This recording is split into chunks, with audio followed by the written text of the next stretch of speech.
5 signes que votre voix divine est en réalité un mensonge. Charles Spurgeon révèle la vérité.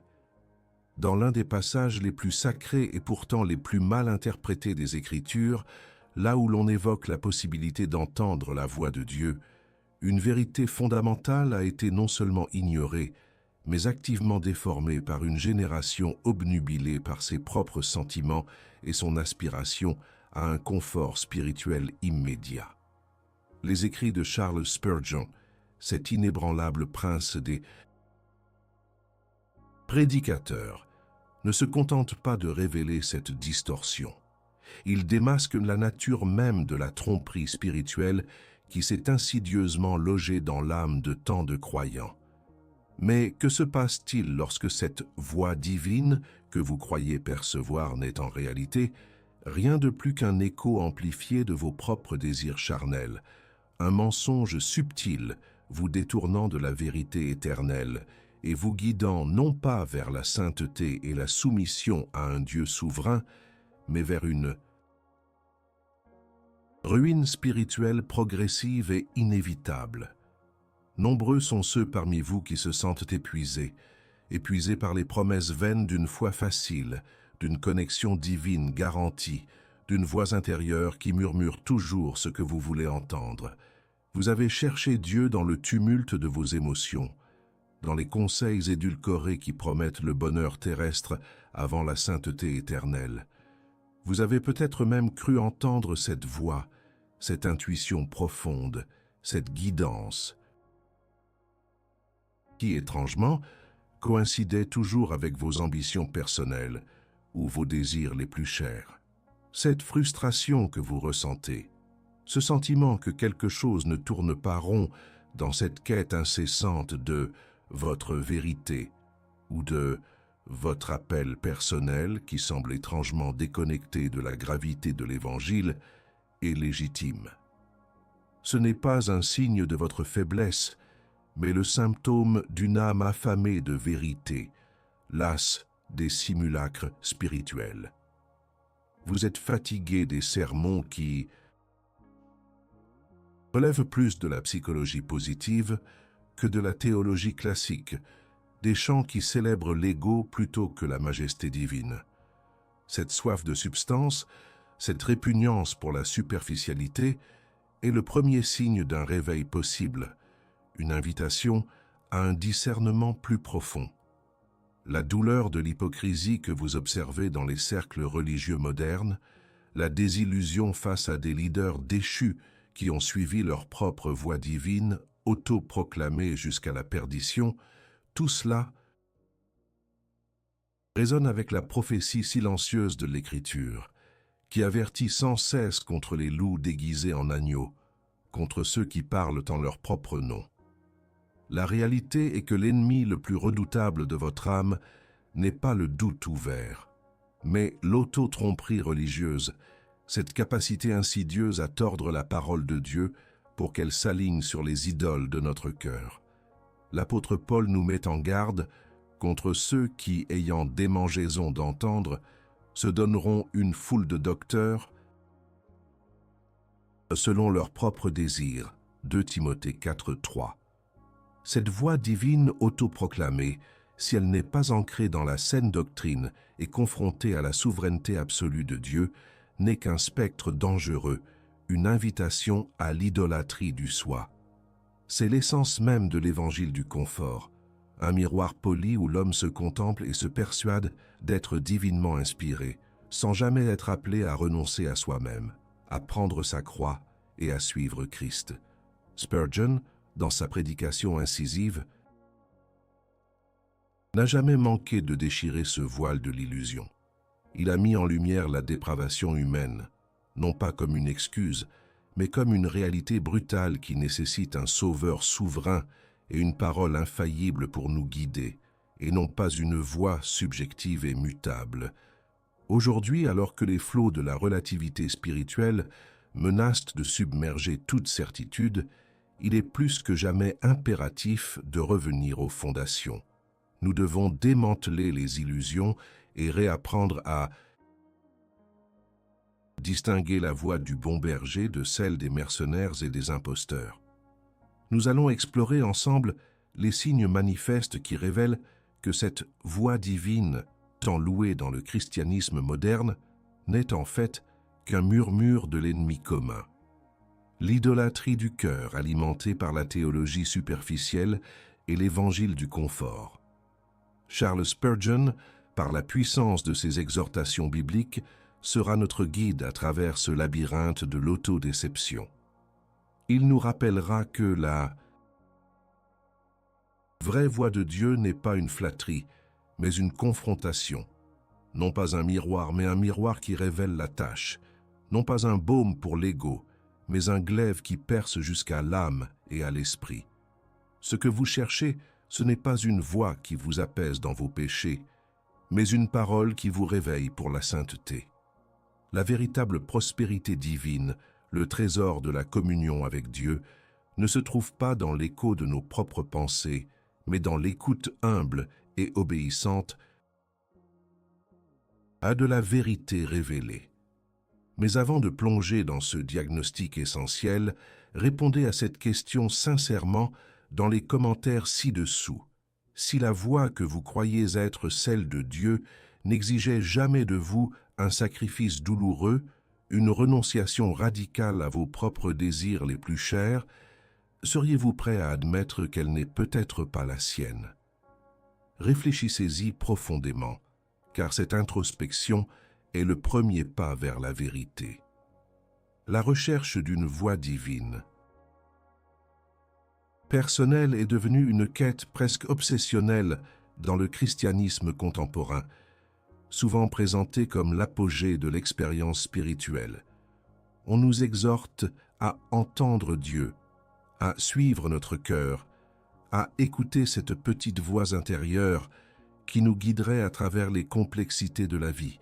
Cependant, la vraie question n'est pas de savoir si Dieu parle, mais comment nous discernons sa voix parmi la cacophonie de nos propres pensées, des désirs du monde et des murmures de l'adversaire. L'Église moderne, dans son désir louable mais souvent mal orienté d'une expérience spirituelle plus profonde, a glissé vers un paradoxe douloureux. Elle encourage une subjectivité dangereuse qui, au lieu de rapprocher les âmes de Dieu, les conduit à une profonde confusion, à une idole du soi drapée de spiritualité. C'est là que réside le premier signe alarmant. Une voix divine qui ne contredit jamais vos désirs personnels n'est pas la voix de Dieu. Elle est le doux poison de l'idolâtrie du cœur. Charles Spurgeon, avec sa clarté doctrinale implacable, n'aurait jamais toléré une telle dérive. Pour lui, la souveraineté de Dieu n'était pas un concept théorique, mais la réalité gravitationnelle autour de laquelle toute la foi chrétienne devait orbiter. La voix de Dieu, celle qui résonne avec la majesté de sa nature divine, est par définition une voix qui confronte, qui purifie, qui appelle au repentir, qui exhorte à la sainteté et qui démantèle l'ego. Elle ne flatte jamais, elle ne cajole jamais nos péchés, et elle ne valide jamais nos inclinations charnelles sans les soumettre à la coupe de la croix. Quand une voix intérieure vous encourage à poursuivre un chemin qui évite la souffrance, le sacrifice ou la discipline, vous devez, selon Spurgeon, la soumettre immédiatement au tribunal de la parole écrite. La Bible n'est pas un recueil de suggestions, mais la révélation infaillible de la volonté de Dieu, la norme absolue par laquelle toute prétendue voix divine doit être testée. Le diagnostic de la vérité commence par la reconnaissance de la dépravation humaine. Nous sommes tous par nature enclins à l'auto-tromperie. Notre cœur est tortueux par-dessus tout et désespérément malin. Jérémie 17, 9. Comment dès lors pourrions-nous faire confiance à une voix émanant de ce même cœur déchu si elle n'est pas constamment et rigoureusement confrontée à la vérité objective de l'Écriture? Le christianisme contemporain a souvent inversé l'ordre divin Au lieu de laisser la parole façonner notre perception de Dieu et de sa volonté, nous tentons de faire de Dieu l'écho de nos propres aspirations. Nous lisons la Bible à travers le prisme de nos désirs, et non l'inverse. Ce n'est pas Dieu qui parle, c'est nous qui lui prêtons nos voix pour justifier nos propres chemins. Spurgeon l'a souligné à maintes reprises, la vraie prospérité divine n'est pas la richesse matérielle ou le succès mondain, mais la richesse d'une âme soumise à Christ, transformée par son esprit et obéissante à sa parole. Le trésor impérissable du Saint-Esprit n'est pas de vous donner ce que vous voulez, mais de vous donner ce dont vous avez besoin pour être conforme à l'image de Christ. Et cela implique souvent un chemin de renoncement et de confrontation à soi-même. Si la voix divine que vous entendez ne vous pousse jamais à un repentir radical pour votre idolâtrie du confort, pour votre recherche incessante de reconnaissance humaine, pour votre orgueil spirituel, alors elle est un mensonge. La véritable voix de Dieu ne se contente pas de vous pardonner, elle vous appelle à la sainteté, un processus qui est intrinsèquement douloureux pour la chair. Le deuxième signe que votre voix divine est un mensonge réside dans son insistance sur le confort et la facilité, tout en ignorant la croix et la souffrance. L'évangile du confort promet une vie sans heurts, des bénédictions immédiates, une absence de tribulation. Pourtant, la voix de Christ lui-même n'a jamais promis cela. Il a promis la persécution, le rejet et la nécessité de porter notre propre croix. Il a appelé ses disciples à renoncer à tout, à haïr même leur propre vie pour le suivre. Où est la place pour un évangile du confort dans cette vision radicale? La voix divine moderne, dans sa version la plus pernicieuse, vous assure que Dieu veut que vous soyez heureux avant tout, redéfinissant le bonheur non pas comme la joie profonde trouvée dans l'obéissance et la communion avec Dieu malgré les circonstances, mais comme l'absence de toute difficulté ou de tout malaise. Cette tromperie est une attaque directe contre la souveraineté de Dieu, qui utilise souverainement les épreuves pour nous purifier et nous sanctifier. Spurgeon savait que le chemin vers la sainteté est pavé de souffrances volontaires et d'une confrontation constante avec notre moi déchu. Il a toujours insisté sur la nécessité de mortifier la chair, de crucifier nos affections et nos convoitises. Une voix qui vous chuchote des promesses de facilité et de prospérité matérielle sans vous rappeler la centralité de la croix et la nécessité du travail acharné de la sanctification est une voix étrangère à l'Écriture et à l'expérience des saints de tous les âges. C'est l'inimitié commune de l'évangile du confort qui émascule la foi, transformant les guerriers du Christ en quêteurs de bénédictions terrestres. Le trésor du chrétien n'est pas dans l'abondance matérielle que Dieu pourrait accorder, mais dans la relation inestimable avec le Dieu souverain lui-même, une relation forgée et affinée dans le creuset de l'épreuve et de l'obéissance radicale. La véritable révélation de la voix divine vous poussera toujours vers la croix, le lieu de la plus grande souffrance et de la plus grande gloire, le point de rencontre entre la justice inflexible de Dieu et sa grâce infinie. Tout ce qui évite ce chemin est une illusion, une fabrication de l'esprit charnel cherchant à se soustraire à l'appel exigeant de notre Seigneur. Ignorer la véritable nature de la voix divine et se fier à une voix qui n'est qu'un écho de nos propres désirs ou des promesses d'un évangile édulcoré, ce n'est pas seulement se méprendre sur un détail théologique, c'est s'engager sur une voie aux conséquences spirituelles et éternelles dévastatrices. L'agitation que vous ressentez, cette insatisfaction latente même après avoir entendu Dieu et suivi ses directives qui vous ont mené au confort ou au succès mondain, n'est pas un hasard. C'est l'avertissement silencieux de votre âme qui refuse de se contenter de succédaner. L'Église moderne, dans sa quête effrénée de pertinence culturelle et de croissance numérique, a souvent sacrifié la profondeur doctrinale sur l'autel de la superficialité. Elle a cultivé un terreau fertile pour que l'inimitié commune de l'ego prenne racine, faisant croire à des multitudes qu'elles sont guidées par Dieu, alors qu'elles sont, en réalité, les artisans de leur propre déception. Le troisième signe que votre voix divine est un mensonge est qu'elle vous détourne de l'enseignement biblique clair et vous pousse à vous fier uniquement à des sentiments subjectifs. Combien de fois avez-vous entendu ou prononcé des phrases comme « Dieu m'a dit de faire ceci » ou « J'ai senti que Dieu voulait cela », pour ensuite découvrir que ces directives contredisaient flagrant les principes bibliques fondamentaux. C'est là une manifestation directe de l'idolâtrie du cœur. Au lieu de soumettre nos émotions à la parole de Dieu, nous élevons nos émotions au rang d'autorité divine. Charles Spurgeon a toujours martelé l'infaillibilité et la suprématie de l'Écriture.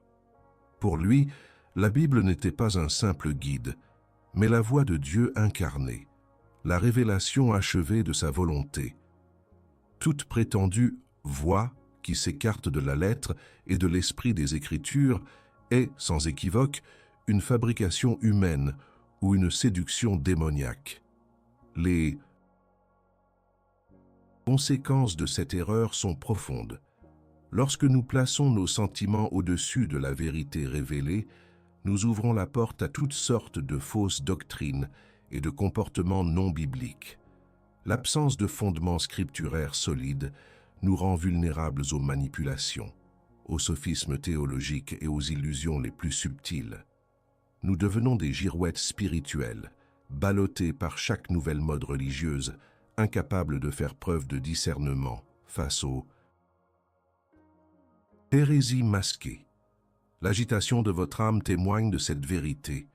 Une foi basée sur le sable mouvant de l'émotion ne peut supporter les tempêtes de la vie. La véritable prospérité divine, celle qui nourrit l'âme pour l'éternité, est ancrée dans la connaissance de la parole, non dans l'éphémère d'une sensation. Le quatrième signe de cette fausse voix est son manque de validation externe de la communauté de foi et de redevabilité. Dans un monde obsédé par l'individualisme, le christianisme moderne a trop souvent encouragé une foi solitaire, où chacun est son propre pasteur, prophète et juge. On parle de relations personnelles avec Dieu en excluant la nécessité vitale de la communauté du corps de Christ. Or, la vraie voix de Dieu, celle qui appelle à la soumission et à la sanctification, ne se manifeste jamais de manière à isoler le croyant de ses frères et sœurs. La parole de Dieu, telle que révélée et comprise par les saints à travers les âges, est toujours passée par le filtre de la communauté, de la redevabilité mutuelle, de la sagesse collective des Écritures et de l'Esprit. Une voix divine qui vous encourage à prendre des décisions radicales sans le conseil prudent de frères et sœurs sages, sans le respect des autorités spirituelles établies selon la parole, ou qui vous pousse vers des voies excentriques ou secrètes, doit être traitée avec la plus grande suspicion. Elle sent l'orgueil et la rébellion. Charles Spurgeon, bien que d'une stature spirituelle immense, était profondément ancré dans sa communauté et dans la tradition réformée. Il prêchait la vérité à la congrégation, mais lui-même était sous l'autorité de l'Écriture et de la saine doctrine. Le trésor du chrétien est aussi la communion des saints, l'Église, le lieu où la parole est prêchée fidèlement, les sacrements administrés correctement, et où l'on trouve le soutien et la correction fraternelle. La prospection divine de l'Esprit Saint ne mène jamais à l'isolement, mais à une intégration plus profonde dans le corps de Christ. Si votre voix divine vous isole, vous rend réfractaire à la critique constructive ou vous éloigne des voies établies de l'Église historique, Elle est une contrefaçon dangereuse. Enfin, le cinquième signe, et peut-être le plus insidieux, est que cette voix divine produit des montées d'émotions temporaires, mais aucune transformation durable ou véritable sanctification. Nombreux sont ceux qui témoignent d'expériences puissantes, de paroles, de connaissances, qui les ont remplis d'un sentiment intense de joie ou de conviction. Mais après l'euphorie initiale, qu'en reste-t-il? La vie de péché persiste, les habitudes charnelles demeurent, la soif de justice diminue. C'est le symptôme le plus évident de la théologie superficielle et de l'évangile du confort. Il offre une illusion d'expérience spirituelle sans exiger le travail ardu de la sainteté. Spurgeon n'a jamais prêché pour provoquer une simple réaction émotionnelle. Il prêchait la repentance radicale, la foi authentique en Christ qui se manifeste par une vie de sanctification progressive. La vraie voix de Dieu ne se contente pas de vous faire sentir bien. Elle vous pousse à devenir bon, c'est-à-dire à ressembler de plus en plus à Christ. Elle produit le fruit de l'esprit, amour, joie, paix, patience, bonté, bienveillance, fidélité, douceur, maîtrise de soi. Galates 5, 22, 23.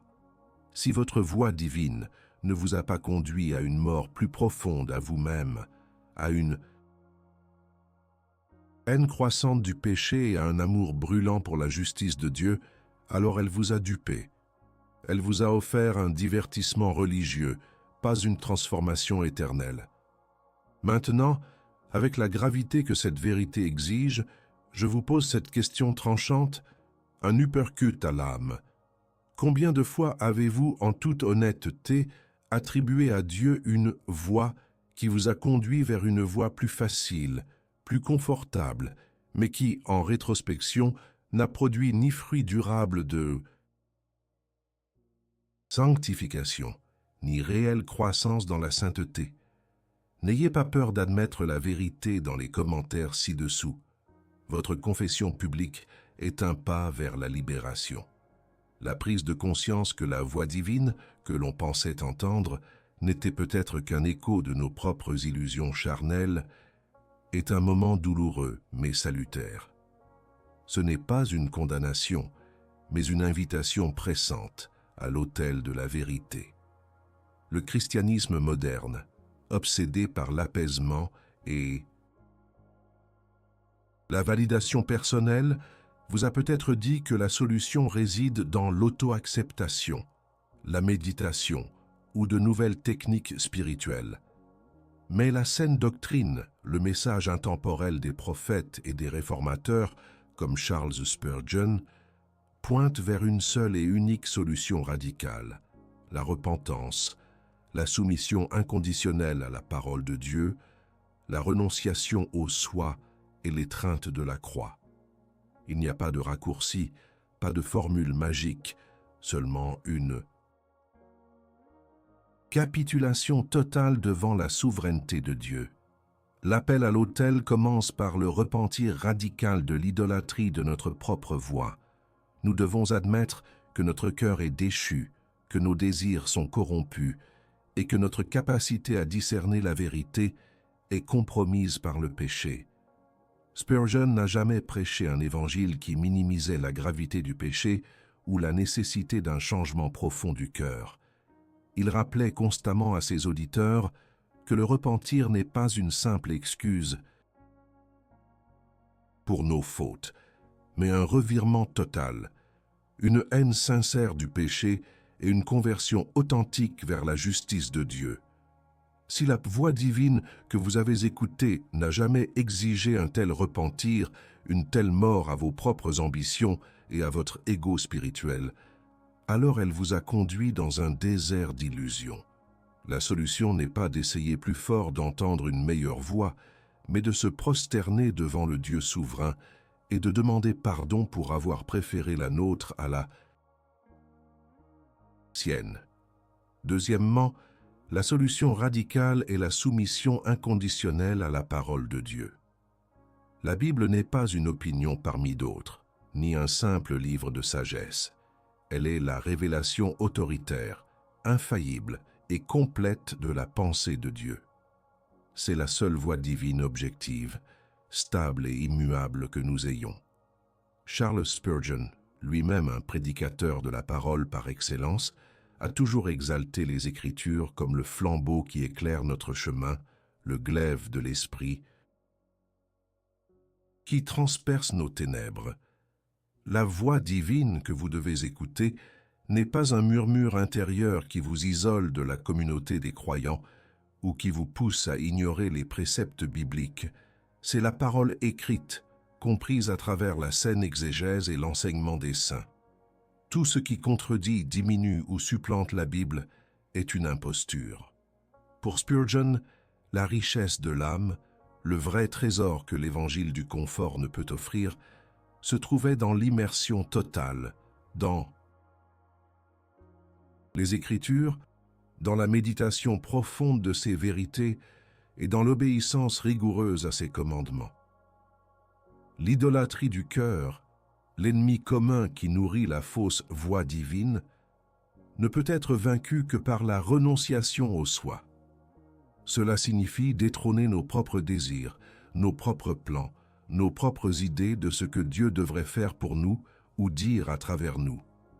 La solution n'est pas de chercher une nouvelle expérience spirituelle, mais de mourir à la vieille. Cette mort à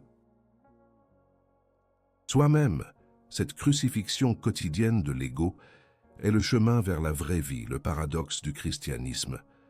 Spurgeon a constamment appelé les croyants à prendre leur croix, non pas comme une métaphore de petites difficultés, mais comme un symbole de mort réelle à leur propre vie. Si la voie divine que vous suivez ne vous a pas conduit à un renoncement profond, à une dépossession de votre propre volonté en faveur de la volonté souveraine de Dieu, alors elle a nourri l'idole plutôt que de la détruire. La révélation du vrai trésor, comme Spurgeon l'a découverte, n'est pas dans l'abondance matérielle que l'on promet dans les évangiles de prospérité, mais dans la richesse inestimable d'une âme en communion avec Dieu. Cette communion est le fruit de la repentance, de l'obéissance et de la sanctification. Le trésor impérissable du Saint-Esprit est cette relation intime et transformatrice avec le Dieu vivant. C'est le paradis retrouvé, la paix qui dépasse toute intelligence, la joie ineffable au milieu de l'épreuve.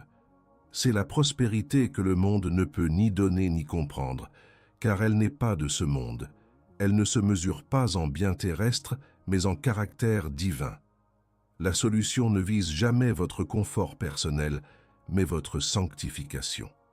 La sanctification est le processus par lequel Dieu nous rend plus saints, plus ressemblants à Christ, par la puissance du Saint-Esprit et à travers l'obéissance à sa parole.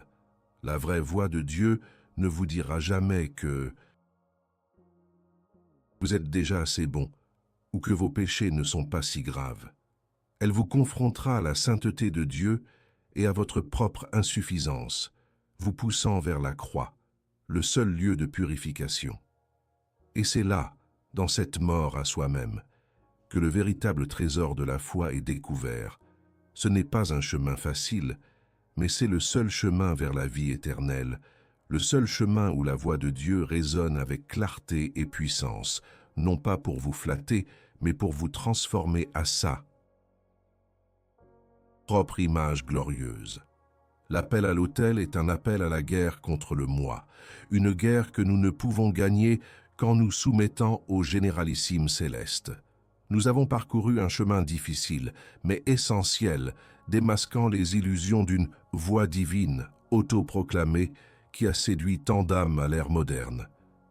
Les 5 signes que nous avons discernés, une voix qui ne contredit jamais vos désirs, qui promet le confort sans la croix, qui écarte la Bible pour des sentiments subjectifs, qui isole du corps de Christ et qui échoue à produire une sanctification durable, sont autant de balises d'avertissement dressées par la sagesse intemporelle de Charles Spurgeon et par la parole infaillible de Dieu. La vérité est claire et inflexible. La véritable voie de Dieu est celle qui humilie l'orgueil, crucifie l'ego, appelle à la repentance radicale et conduit inévitablement vers la croix. Elle n'est pas un écho de notre cœur déchu, mais le commandement souverain d'un Dieu saint. La frustration que vous avez pu ressentir face à une foi superficielle, l'épuisement d'une quête spirituelle qui n'a pas produit le fruit escompté, la déception face à des promesses creuses de prospérité et de succès, tout cela n'est pas un signe de votre échec, mais une invitation divine. C'est la grâce souveraine de Dieu qui vous pousse à chercher au-delà des mirages, à désirer un aliment solide au lieu du lait édulcoré. La doctrine classique, la théologie des géants de la foi comme Spurgeon, n'est pas là pour vous offrir des solutions rapides ou un confort immédiat, mais pour vous ancrer dans la vérité éternelle, pour vous donner une fondation inébranlable au milieu des sables mouvants de l'ère présente. Le véritable trésor du chrétien n'est pas une vie sans problème, mais la présence constante du Saint-Esprit qui nous guide à travers les Écritures et nous transforme à l'image de Christ, quoi qu'il en coûte. Spurgeon l'a déclaré avec une force prophétique. La Bible est la vérité de Dieu, écrite par les hommes sous l'inspiration de l'Esprit. Nous n'avons pas besoin d'autres oracles. Celui qui cherche une autre voie que celle de la parole écrite se cherche lui-même, et non Dieu. Cette déclaration, aussi incisive soit-elle, est un baume pour l'âme honnête. Elle nous libère de la tyrannie du subjectivisme, de l'anxiété de devoir entendre une voix mystique, pour nous ramener à l'autorité solide et immuable des Écritures. C'est là que réside la véritable sécurité, la vraie direction, la vraie paix qui surpasse toute intelligence. La quête d'une voie divine est légitime, quand elle est une quête de la parole de Dieu, une soif de sa vérité révélée, non de nos propres projections. La saine doctrine nous enseigne que Dieu parle de manière claire et intelligible par sa parole, par la prédication fidèle de l'Évangile, par la communion des saints et par la conscience éclairée par l'Esprit. Mais toujours, invariablement, sa voix est en parfait accord avec les Écritures. Elle n'ajoute rien, ne retire rien, et ne contredit jamais ce qui a déjà été révélé. Le parcours vers la véritable prospérité divine, vers le trésor de la foi authentique, est un chemin de renoncement et de discipline.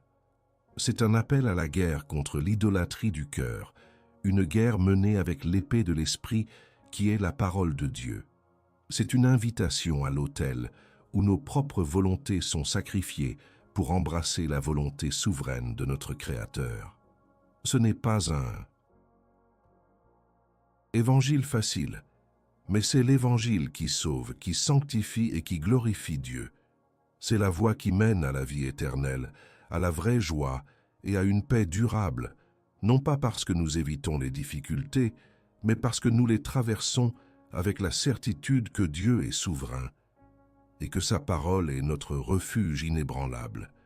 Que cette confrontation ne vous laisse pas dans le désespoir, mais dans une sainte résolution. Ne vous contentez plus des miettes spirituelles que l'on vous offre. Exigez la vérité, la pure doctrine, la saine exposition de la parole. Ne suivez plus une voie divine qui ne fait que flatter vos oreilles et nourrir votre ego. Suivez la voie du bon berger, celle qui résonne dans les pages des Écritures et qui vous appelle à un repentir sincère, à une foi persévérante et à une sanctification radicale. La vérité est dure, mais elle est la seule qui libère. Elle vous libère de l'esclavage de l'auto-tromperie, de la superficialité religieuse et de l'épuisement d'une foi sans fondement. Elle vous conduit à la source d'eau vive, au roc inébranlable de la souveraineté de Dieu. Accepter cette vérité, c'est embrasser un chemin plus difficile, mais infiniment plus gratifiant, un chemin qui mène à la véritable intimité avec Dieu et à une vie qui l'honore réellement. Le temps est venu de choisir entre l'écho flatteur de votre propre cœur et la voix souveraine du Créateur. Maintenant, je vous lance un défi, un coup direct à l'âme. Si vous êtes prêt à renoncer à toute voix divine subjective qui contredit la parole de Dieu et à vous soumettre pleinement à l'Écriture, alors osez exprimer votre engagement. Laissez un « Je choisis la parole » dans les commentaires ci-dessous. C'est un acte de courage, une déclaration publique de votre allégeance. Ce que nous avons exploré aujourd'hui transcende la simple discussion théologique. C'est un appel à l'introspection la plus profonde, un diagnostic de la maladie spirituelle qui afflige notre génération. La distinction entre la voix du Père et les murmures de l'autodéception est non seulement cruciale pour votre santé spirituelle, mais elle est intrinsèque à votre salut. Sans une compréhension claire de la source de notre guidance, nous sommes condamnés à errer dans les ténèbres, persuadés de marcher vers la lumière alors que nous nous enfonçons plus profondément dans le bourbier de l'erreur. Charles Spurgeon, dans toute sa prédication, n'a jamais dévié de ce principe fondamental. La gloire de Dieu et la sanctification de l'homme sont les deux piliers sur lesquels toute vraie spiritualité doit reposer. La prospérité divine n'est pas une formule magique pour le succès matériel, mais l'état de l'âme qui trouve son seul et unique trésor dans la personne de Jésus-Christ et dans la richesse inépuisable de sa parole. C'est la capacité de se réjouir dans l'épreuve, de trouver la paix au milieu de la tempête, non pas parce que les problèmes disparaissent, mais parce que la souveraineté de Dieu est ancrée si profondément dans le cœur que rien ne peut ébranler la foi. Ce trésor est impérissable. Il ne craint ni la rouille ni les voleurs. L'évangile du confort vous promet un trésor périssable, une sécurité illusoire basée sur des biens ou des émotions éphémères. Le chemin de Spurgeon vous offre le Christ, la perle de grand prix pour laquelle un homme sage vend tout ce qu'il possède. La lutte contre la superficialité et l'hypocrisie dans l'Église moderne commence par une confrontation personnelle avec nos propres illusions. Nous ne pouvons pas espérer un réveil véritable si nous ne sommes pas prêts à démanteler les idoles dans nos propres cœurs, à commencer par l'idole de notre propre voix divine qui nous flatte et nous dispense de la repentance. Le Saint-Esprit ne vient pas pour valider nos péchés, mais pour nous convaincre de péché, de justice et de jugement. Sa voix authentique n'est pas un chuchotement ambigu, mais une conviction puissante, alignée avec la vérité biblique qui nous pousse vers la croix, le lieu de la mort au moi et de la résurrection à une vie nouvelle en Christ. Considérez l'héritage de Spurgeon. Sa prédication n'était pas populaire au sens superficiel du terme. Elle était puissante parce qu'elle était radicalement biblique, obstinément christocentrique et intransigeante sur la souveraineté de Dieu. Il ne recherchait pas la popularité facile, mais la fidélité à la parole. Et c'est cette fidélité qui a transformé des milliers de vies, non pas en leur offrant un évangile doux et facile, mais en les appelant à la réalité dure mais glorieuse du christianisme authentique. Votre âme a faim de cette profondeur, de cette certitude qui ne peut être trouvée que dans le Dieu qui s'est révélé, non dans les fantasmes de notre esprit. Revenir à cette source, c'est trouver la vie. C'est embrasser le véritable trésor du chrétien, la foi en l'Esprit Saint qui nous rend capables d'entendre et d'obéir à la voix de Dieu, telle qu'elle est fidèlement enregistrée dans sa parole éternelle. Si cette exploration de la vérité a remué votre âme, si elle a allumé en vous une soif de profondeur et un rejet de la superficialité, alors le temps n'est plus à l'indécision. Le chemin vers la vraie foi, vers la réelle communion avec Dieu, n'est pas un sentier pour les timorés, mais une voie pour ceux qui osent affronter la vérité et s'y soumettre. N'attendez plus. Rejoignez notre communauté, ce refuge pour les âmes affamées de substances théologiques en vous abonnant à cette chaîne. Cliquez sur le bouton s'abonner et activez la cloche pour ne jamais manquer une seule de nos dissections de la saine doctrine. C'est un acte de déclaration, un engagement visible pour la profondeur contre la superficialité. Mais ne vous arrêtez pas là. Votre voix, votre témoignage est une partie cruciale de cette communauté. Partagez votre histoire. Dites-nous dans les commentaires ci-dessous comment cette vidéo vous a confronté, ce que vous avez appris et quelles illusions vous êtes prêt à laisser derrière vous. Avez-vous aimé cette plongée dans la pensée de Spurgeon? Quelle vérité vous a le plus percé le cœur? Votre partage n'est pas seulement un commentaire, c'est un acte de courage, une pierre ajoutée à l'édifice de la vérité que nous bâtissons ensemble. Votre engagement est la preuve que la soif de doctrine authentique n'est pas éteinte. Enfin, je vous lance un dernier défi, un direct de droite spirituelle. Appuyez sur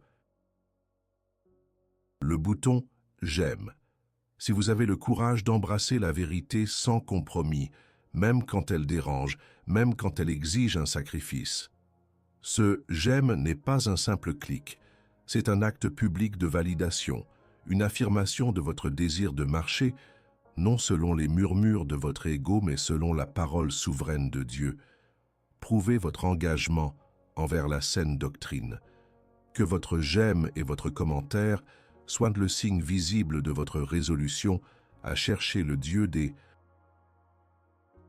Écritures, et non un Dieu taillé à votre propre image.